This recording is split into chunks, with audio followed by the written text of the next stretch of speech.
Querido, nós começamos semana passada essa matéria que é muito boa, muito gostosa de estudar, que é o caráter de Cristo em nós. Nós vimos que o nome da matéria é o caráter de Cristo em nós, porque caráter todo mundo tem, certo? Bom ou ruim. Ainda que você tenha um mau caráter, você tem caráter, certo? Então, todos nós que somos até aqui, estamos até aqui, já temos a idade que temos, nós temos o nosso caráter formado. O nosso caráter pode manifestar a natureza caída, a natureza pecaminosa, ou pode manifestar a natureza divina, a palavra de Deus. Ainda que nós tenhamos um bom caráter, que eu espero que todos nós aqui tenhamos um bom caráter, amém?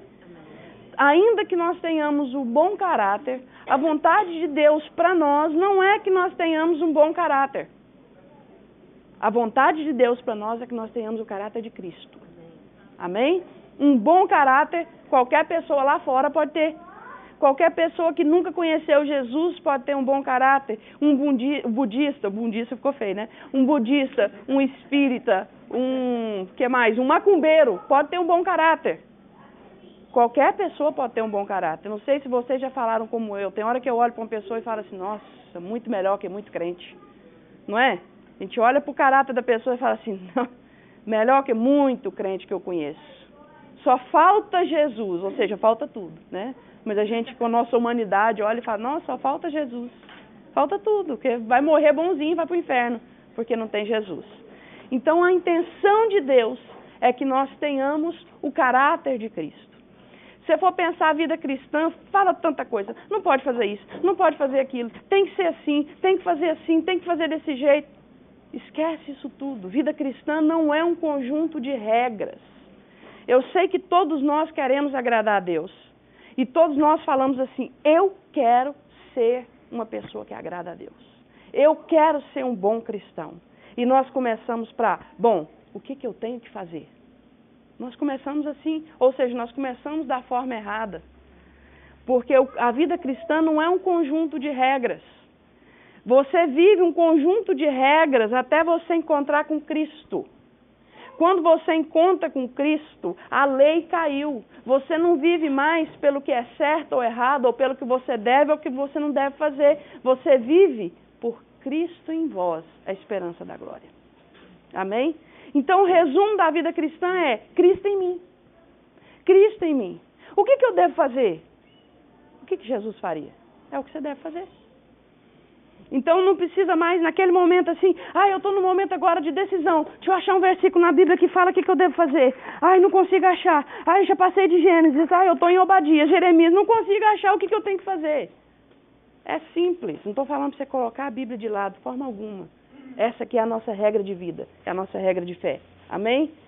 Mas simplesmente se pergunta, o que Jesus faria no meu lugar? O que Jesus faria? Porque Cristo em mim é a esperança da glória. Você quer viver na glória? Cristo em você é a esperança da glória. Você quer viver uma vida de vitória? Cristo em vós é vida de vitória. Então, o resumo da vida cristã é Cristo em mim. Nós vimos semana passada que caráter é a soma das influências negativas e positivas que você recebeu durante a sua vida até aqui.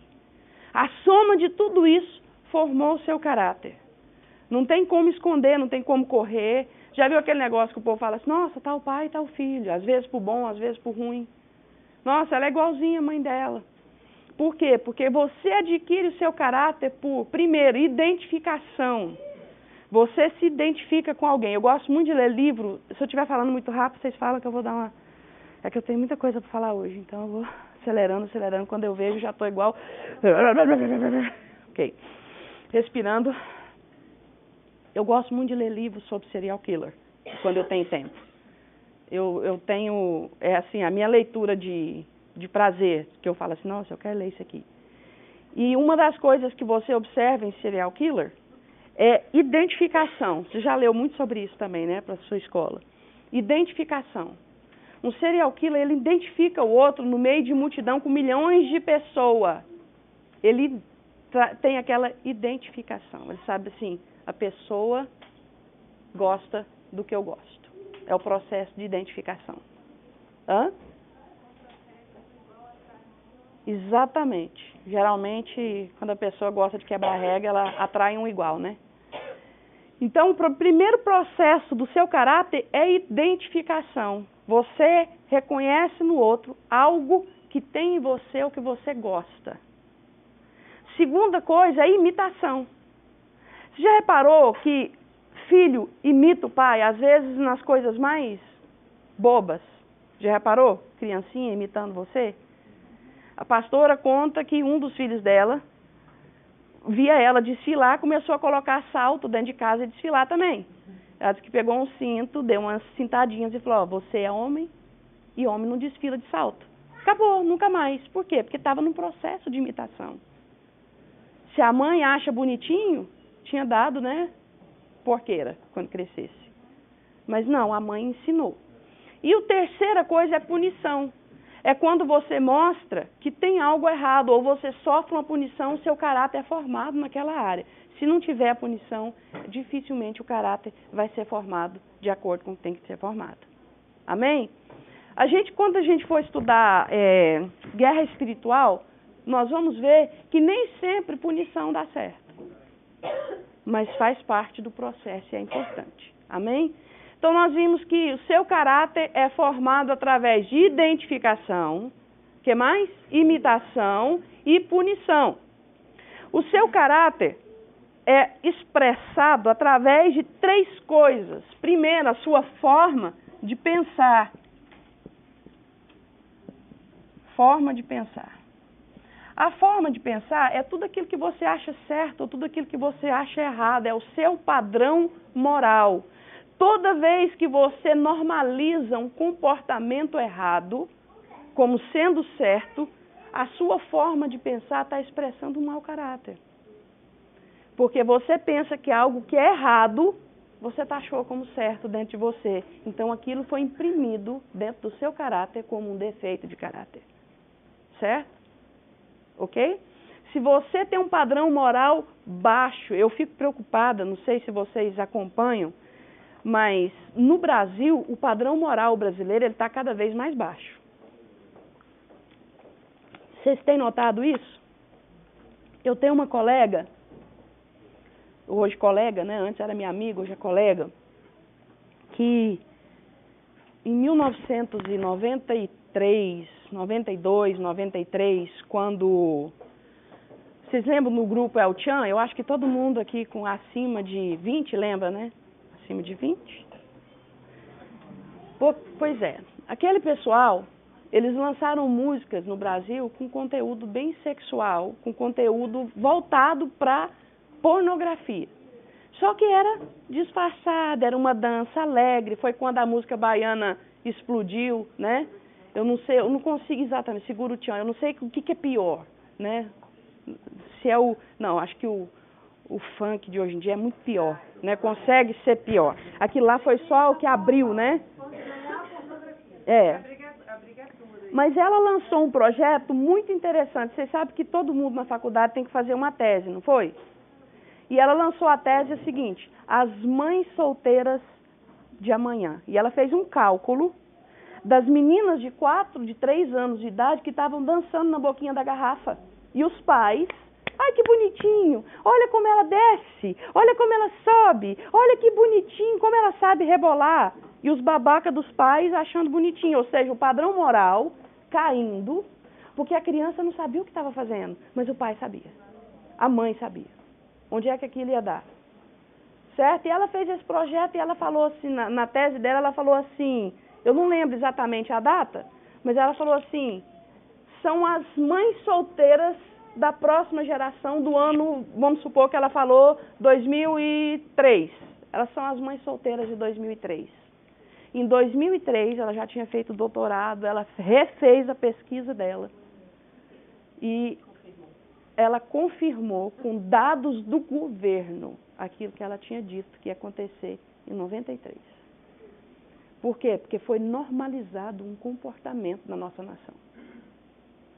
Foi normalizado. Foi normalizado criança dançar na boquinha da garrafa seminua. Aquilo foi normalizado, o padrão moral caiu e aquilo passou a fazer parte, então, do caráter da nação. E hoje, se você chegar para uma pessoa dessa e falar que está errado, ele vai olhar para você e falar assim, tá louco? Todo mundo faz, é algo normal. Não quer dizer que a pessoa dança assim, que ela vai ser uma prostituta. Você está errado de pensar assim, você é cabeça fechada. Por quê? Porque o padrão moral da nossa nação foi mudado. Vocês percebem isso, a decadência? Então nós temos que parar e pensar. Isso aqui mostra o que nós pensamos que é certo ou errado. A segunda coisa que expressa o nosso caráter é o nosso estilo de vida. Estilo de vida. Se você é uma pessoa, eu dei o exemplo do dinheiro. Se você é uma pessoa que quer ficar rico, você não vai dormir até 10 da manhã. Você vai levantar cedo e vai trabalhar. O seu estilo de vida mostra o seu real objetivo. Se o seu real objetivo é aprender de Deus, lembra que eu falei para você que eu ia dar bronca nos atrasados? Você está aqui no horário. Você passa por cima da indisciplina e entra num estilo de vida de acordo com os seus alvos.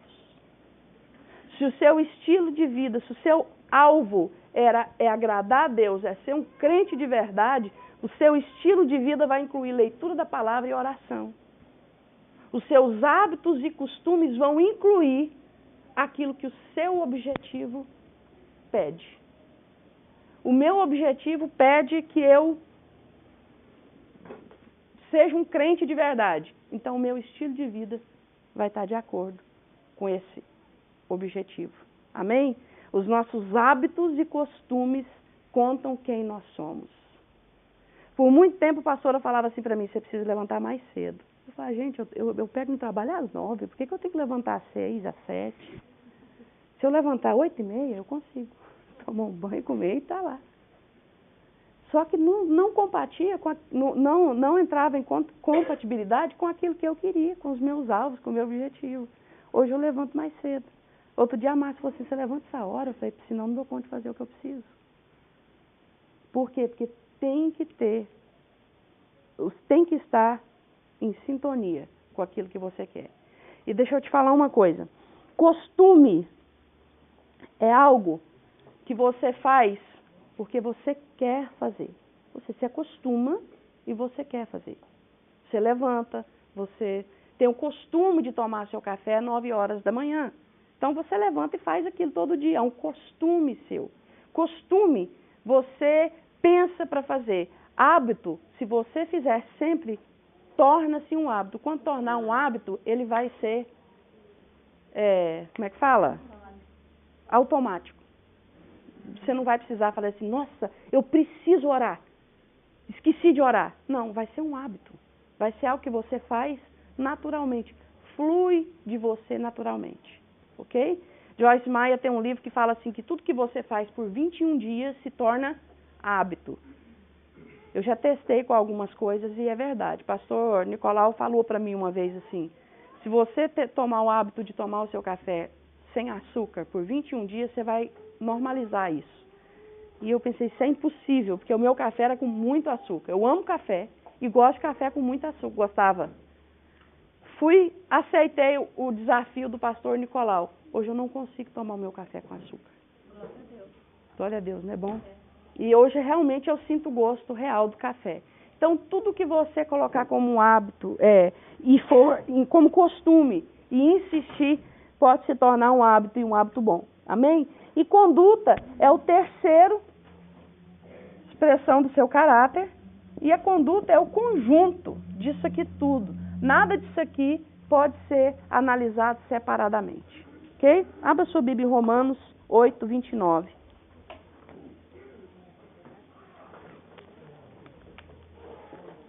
Romanos 8, 29. Nós vamos ler o 28 e o 29.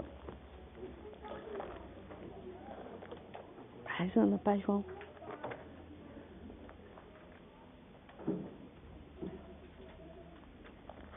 Já abriu a Bíblia? Já, né?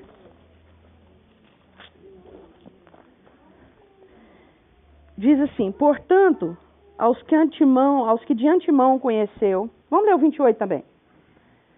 sabemos que todas as coisas cooperam para o bem daqueles que amam a Deus, daqueles que são chamados segundo o seu propósito. Nós gostamos muito desse versículo, né? Porquanto aos que de antemão conheceu, também os predestinou para serem conformes à imagem de seu filho, filho com letra maiúscula. Quem que é o filho? Jesus. A fim de que ele seja o primogênito entre muitos irmãos. Teve um momento que Jesus foi o unigênito, mas a partir do unigênito, Deus então resolveu ter nós todos, uma família grande, mas com muitos filhos iguais ao primogênito. Amém? Então, o padrão de Deus é elevado. O padrão de Deus para mim e para você é Jesus Cristo.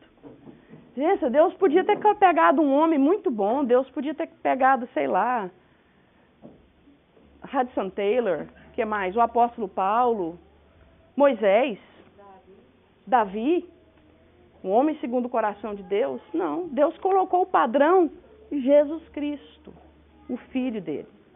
Aí você fala assim, impossível atingir esse padrão. Talvez se Deus tivesse colocado Paulo, seria mais fácil.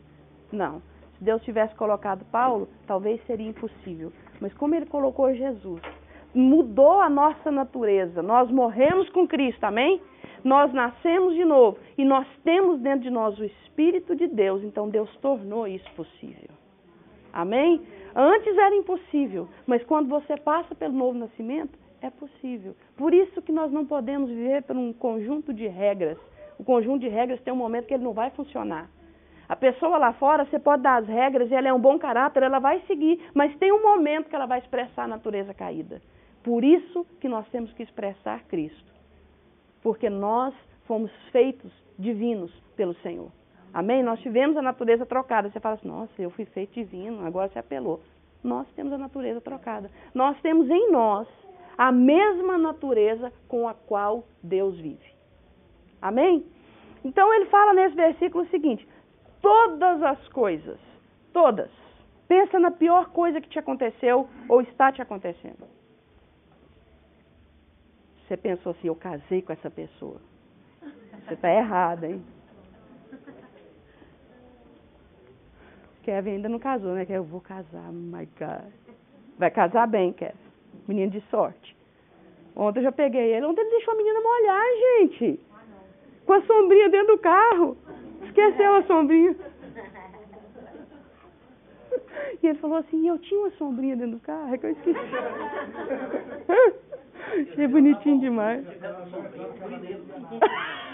Tá vendo? Ele já te desculpou aqui. Ele foi ainda bem. Você esqueceu. Pior que se você tivesse com a sombrinha só em você. Amém.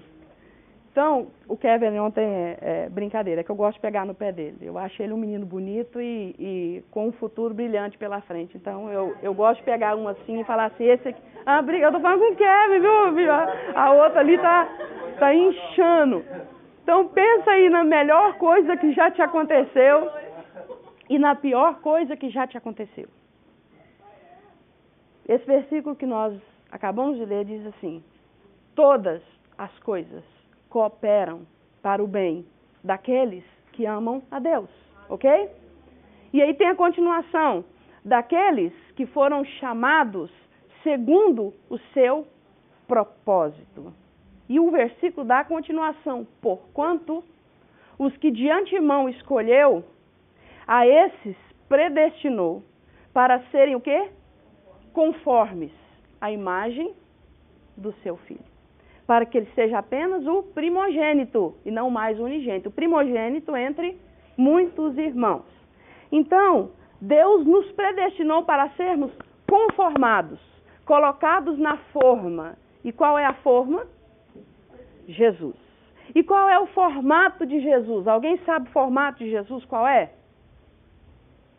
Alguém arrisca? O formato de Jesus é esse aqui, ó. Esse é o formato de Cristo. Esse é o formato da forma. Gostou o formato da forma? Uma redundância. Nós temos 2 portugueses aqui. Eles falam português de verdade, não é igual nós. Então, eu começar com a redundância aqui, o formato da forma, daqui a pouco o João e a Ana vão olhar para mim e dizer, não, você precisa vai precisar aprender a falar português. Então, olha só, você é essa massinha aqui. E Deus te predestinou para ser colocado na forma. Tem coisa para fora, não tem, Lídia? Vamos fazer assim que vocês vão ver. Então, tem hora que vai doer. Tem coisa em você que vai sobrar. E que Deus vai tirar, vai jogar fora. Certo? Glória a Deus. Glória a Deus. Amém? Posso ver um amém bem assim, de quem não está sentindo dor no momento?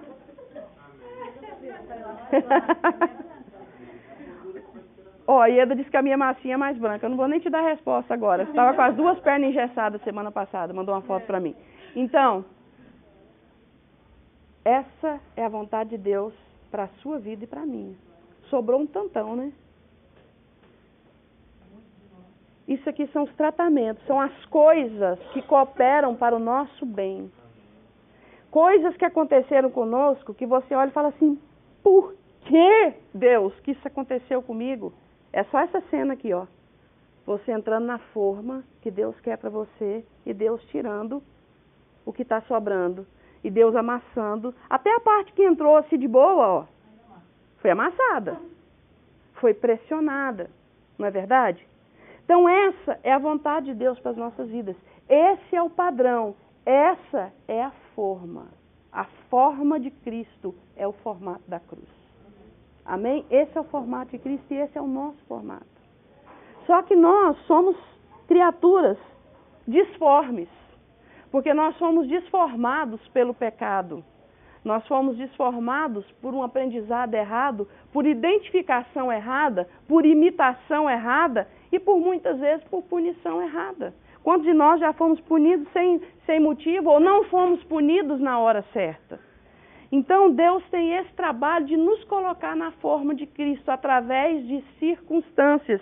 E aí começa um processo na nossa vida que todo mundo fala muito, eu não tenho nada para pagar aqui, ai, se alguém pegasse para mim. Eu não vou pedir isso para ninguém. Tratamento. Deus trata conosco. Quer falar alguma coisa? Tratamento. Através de circunstâncias, boas ou ruins. Circunstâncias boas também nos formam. Sabia? Às vezes nós temos vitória, obrigada, Rafa. Às vezes nós temos vitórias, nós ficamos tão felizes que nós não lembramos de Deus. E a gente age como se a gente nem fosse filho de Deus. Olha o que eu consegui. E de repente você olha no espelho e fala assim, uau, quem sou eu? Todos nós, do homem mais santo que tem na face da terra até o mais pecador, temos em nós coisas ocultas, pecados ocultos. A palavra de Deus diz que ela vem sobre nós e ela revela intenção do coração. Muitas vezes a atitude, ela mostra uma coisa, mas a intenção do coração é outra. Nós julgamos os outros o tempo todo, mas nós não olhamos para nós mesmos. E muitas vezes a intenção do nosso coração é errada. E Deus diz assim, Davi fala isso várias vezes, Senhor, o Senhor me sonda e o Senhor me conhece. Pensamento ainda não chegou na minha cabeça e o Senhor já sabe. Nós somos cheios de intenções erradas e muitas vezes transbordamos em atitudes boas. Porque o nosso calculismo já calculou lá na frente o que nós vamos colher com aquilo. Então a intenção de Deus é tratar na fonte de todas as coisas. Lembra que nós lemos em Mateus 18 que tudo que está de errado, adultério, assassinato, relações sexuais ilícitas, todo mau caratismo tem origem onde? No coração do homem. Então, quando Deus vem com um tratamento sobre a nossa vida, tratando o nosso caráter, é para que todas as coisas cooperem para o nosso bem e nós sejamos colocados onde? Na forma. E fiquemos igual Jesus. Nossa, que cruz bonita, hein? Gente, chegar ao ponto de nunca saber desenhar uma cruz é um campeão mesmo, né? Mas tá bonito, tá bom. Meu Deus.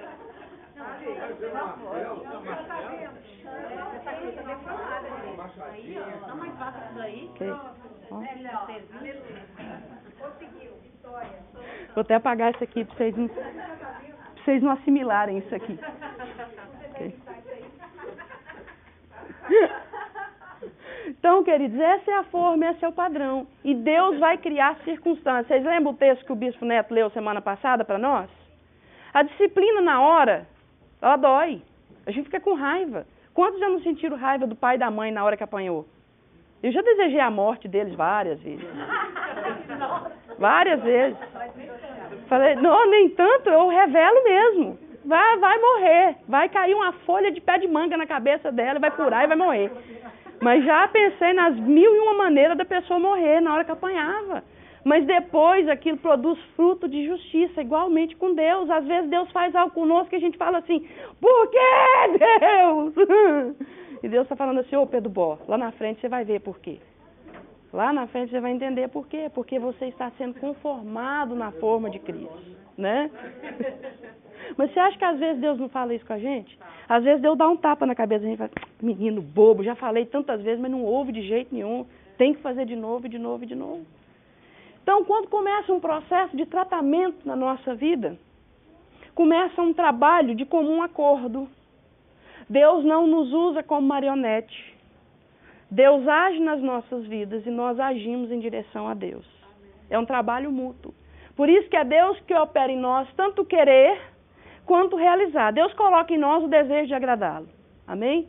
Ninguém é bom o suficiente para chegar e falar assim, nossa, eu quero agradar a Deus. Foi Deus que começou a mover aquilo dentro de você. E o realizar cabe a Ele. Mas entre o querer e o realizar tem uma coisinha lá no meio, que é a sua decisão. Deus gera em você o querer, mas você tem que levantar e falar, eu vou fazer. Amém? Então, quando você trabalha junto com o Espírito Santo no tratamento de Deus, você é conformado na forma de Cristo. Só que a nossa natureza não quer ser tratada por Deus, e a gente empina a carroça, e a gente empaca igual um burro. Aí Deus tem que vir com um negócio um pouquinho mais sério. Perdão. A forma é Cristo. A forma é dura. A Bíblia diz que ela não muda de forma. Deus não muda de forma. Deus não muda de acordo com o mundo. Hoje isso é normal no mundo. Para Deus continua sendo pecado. Amém? Ainda que o mundo inteiro fale assim, está certo. Se está escrito na palavra que é pecado, vai ser pecado até a eternidade. Amém? Então a forma é imutável. A palavra de Deus diz que ele não muda. Ele não pode mudar. O caráter de Deus é imutável. Então quem tem que mudar para entrar na forma? Somos nós. Certo? Agora, esse tratamento de Deus, quem define não é Deus. Quem define o tratamento é você. Mas eu que escolho? Sim. Você define a intensidade, você define o tempo do tratamento de Deus com você, através da sua resposta para Deus. Essa massa aqui é mole, não é? Mas você há de convir comigo que se eu tivesse um pedaço de ferro aqui na mão, ia dar trabalho para entrar na forma. Não é? Ia ter que passar por onde? Pelo fogo. Alguém chegou no ponto que... Quem falou isso? As duas ali. Tem que passar pelo fogo. Então quem decide se tem que passar pelo fogo ou não é você. Se você se rende logo e fala assim, Senhor, amém. É isso aqui? É isso aqui. Quanto mais você debater, mais dói. Porque você vai ser colocado na forma de Cristo. Porque um dia você decidiu ser filho. E se você é filho, você não é bastardo. E se você não é bastardo, você vai ser disciplinado. Amém? Pelo menos uns 2 amém, assim, uns 3 mexidas de cabeça, assim, que eu chego a ouvir assim. É? Então, se você é filho, não é bastardo, você vai ser colocado na forma. Agora, a intensidade da ação de Deus sobre a sua vida, quem vai definir é você. Porque se você se render rápido e obedecer rápido, entendeu? Eu fico imaginando, por exemplo, um menino bom igual o Diogo. Vamos pegar o Diogo. Um menino bom igual o Diogo não precisa apanhar. Entendeu? Eu ouvi outro dia, eu não vou citar nome não, o menino hoje é um menino bom, mas eu ouvi que quando ele era pequeno, ele era doido por doce. E eu ouvi falar que a mãe, numa mesma festa, bateu nele 3 vezes. falando para ele assim, você quer doce, filho fulano? Não vou falar o nome não. E ele falava assim, quero. Aí ela batia. Você quer doce fulano? Quero. E ela batia de novo. Por quê? Porque o menino não se encurvava de jeito nenhum. Ele tinha pedido doce antes da hora, passou vergonha na mãe. Ok? Ficou lá na mesa de doce, né? Então a intensidade do tratamento de Deus sobre a sua vida, quem vai definir é você. Quando nós estamos muito cheios de nós, quando o nosso ego está muito pulante, Deus nos confronta para nos mudar. E nós temos que entender que todas as coisas cooperam para o bem daqueles que amam a Deus e que foram chamados segundo o seu propósito, que é o quê? Ser colocado na forma de Cristo. Ser conformados à imagem de Cristo. Imagem no grego é a palavra para caráter. A Bíblia diz que Cristo é o caráter de Deus. Hebreus 1 diz que ele é a imagem do Deus invisível. Ou seja, ele é o caráter de Cristo. Caráter de Deus. Então, uma das primeiras formas de Deus tratar conosco é nos levando para o deserto. Vocês perceberam que o povo de Israel, eles foram tirados do Egito, ou seja, eles se converteram. Olha só, pensa no passo espiritual. Quem fez tudo bíblico aqui lembra disso. Saiu do Egito, eles se converteram. Todos nós aqui nos convertemos, saímos do Egito um dia, certo? Eles passaram pelas águas do batismo. 1 Coríntios 10 diz que eles passaram nas águas do batismo, ou seja, eles passaram pelo mar. O mar não se abriu, o velho homem ficou lá. E eles entraram, então, num processo de tratamento. Eles foram tão maleáveis que durou 40 anos. Se você quiser, você pode passar o tratamento de Deus 40 anos. Se você quiser, você pode morrer no deserto também. Como muitos deles morreram, apenas 2 não morreram. E a nova geração. Né? Se você quiser, o seu deserto pode durar 40 dias. Jesus ficou 40 dias no deserto. Elias ficou 40 dias. Moisés ficou 40 dias no monte, em jejum e oração. O apóstolo Paulo ficou 14 anos. A Bíblia diz que o apóstolo Paulo ficou 14 anos no deserto. Se você quiser, o seu deserto pode durar minutos. Depende do nível de resposta. Primeira coisa que tem no deserto, vou só dar uma pincelada para a semana que vem, é luz intensa. Abre a sua Bíblia em 1 João 5, 1 João 1. Primeira característica do deserto. Luz intensa.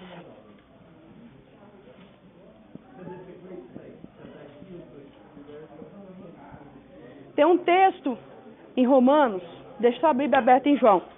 Tem um texto em Romanos que eu gosto muito, onde o apóstolo Paulo fala assim, Romanos 3:1, fala assim, porquanto indesculpável és, ó homem, quando julgas.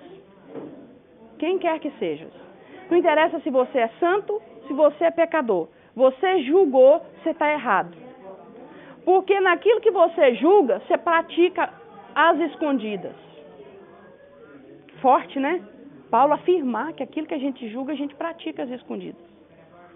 Por que Paulo fala aquilo? Porque geralmente nós julgamos os outros pelas atitudes. E nós julgamos a nós mesmos pela intenção do coração. Parou para pensar nisso?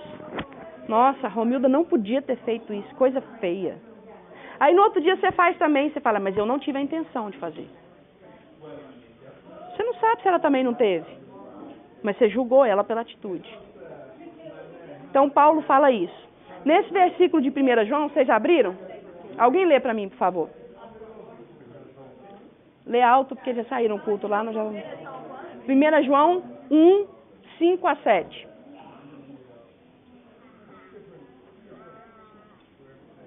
Esta é a mensagem que ouvimos dele, e que agora lhe transmitimos.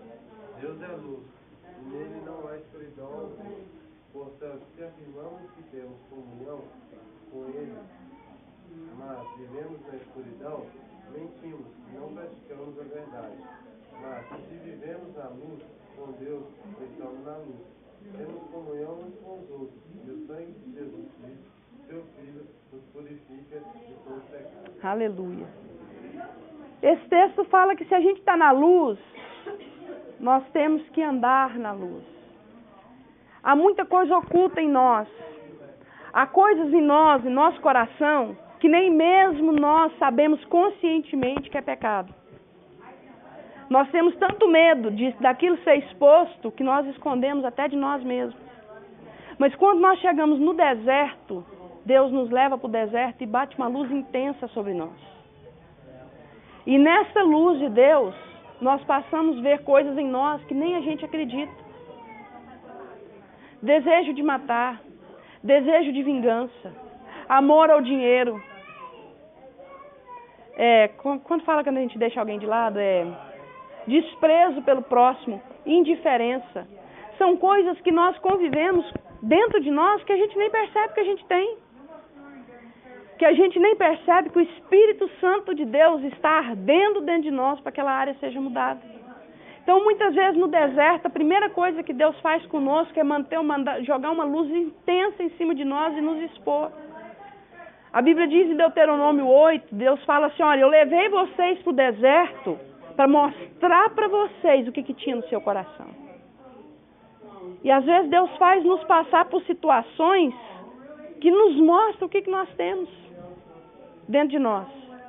E a gente precisa jogar a boca no pó e falar assim, Deus, isso aqui sou eu preciso mudar.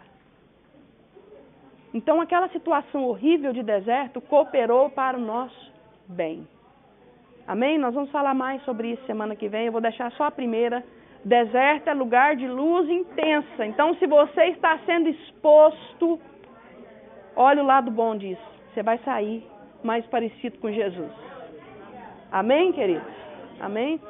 Por trás de um óculos, às vezes, tem os olhos bonitos. Né, Isaac?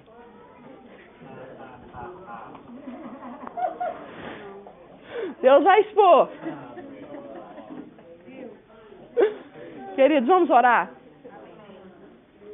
Deus, quão dura é esta palavra, mas quão importante para nós.